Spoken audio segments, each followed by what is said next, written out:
So guys, সকাল সকাল sweet বুট পরে রেডি হয়ে নিয়েছিলাম এক জায়গায় যাবো বলে।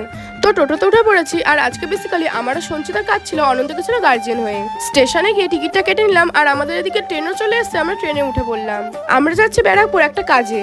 সকাল সকাল কিছু খেয়ে আসিনি বলে আমি এনেছিলাম পাস্তা, সঞ্চিতা এনেছিল চাউমিন। তো 1 ঘন্টা 33 মিনিট জার্নি করার পর আমরা ফাইনালি ব্যারাকপুর স্টেশনে পৌঁছে গেলাম। সো এখানে আমরা হাঁটতে হাঁটতে চলে গেলাম আমাদের গন্তব্যস্থলে, আর এখানে গিয়ে টিকিটও কেটে নিলাম। এখানে ঢুকতেও নাকি টিকিট লাগে। সো আমরা যে ইন্ডাস্ট্রিতে কাজের জন্য অ্যাপ্লাই করেছি, আজকে সেখানে হল মিটিং ছিল। সেই মিটিং অ্যাটেন্ড করার জন্য আমরা গেছিলাম। আর প্রথমবার আমি এত বড় একটা হল দেখলাম, জাস্ট আমি অবাক হয়ে গেছি। এখানে প্রচুর প্রচুর ছেলে মেয়ে ছিল। প্রায় 2 ঘন্টা হল মিটিং হওয়ার পর ফাইনালি হল মিটিং শেষ হলো। তারপরে আমরা চলে গেছিলাম আমাদের দাদার সাথে কথা বলতে। আর আমাদের অনেক খিদে পেয়ে যায়, আমরা চলে গেছিলাম দাদা বৌদি রেস্টুরেন্টে। এর আগে বাবা প্যাক করে এনেছিল দাদা বৌদি থেকে, সেটা খেয়েছিলাম। বাট দাদা বৌদিতে গিয়ে কোনোদিন খাইনি, তো আজকে ফার্স্ট টাইম আমি দাদা বৌদিতে গেছি। সো এখানে আমরা দাদা বৌদিতে এন্টার করে ফেললাম, আর এখানে অর্ডারও দিয়ে দিয়েছি। আমাদের অর্ডারটা সার্ভ করে দিল, পুরো বড়লোকস ফিল হচ্ছিল। আর লাস্টে যে হাত ধোয়ার জলটা দিল, প্রথমবার আমি এত বড়লোকস ফিল করছি গাইস।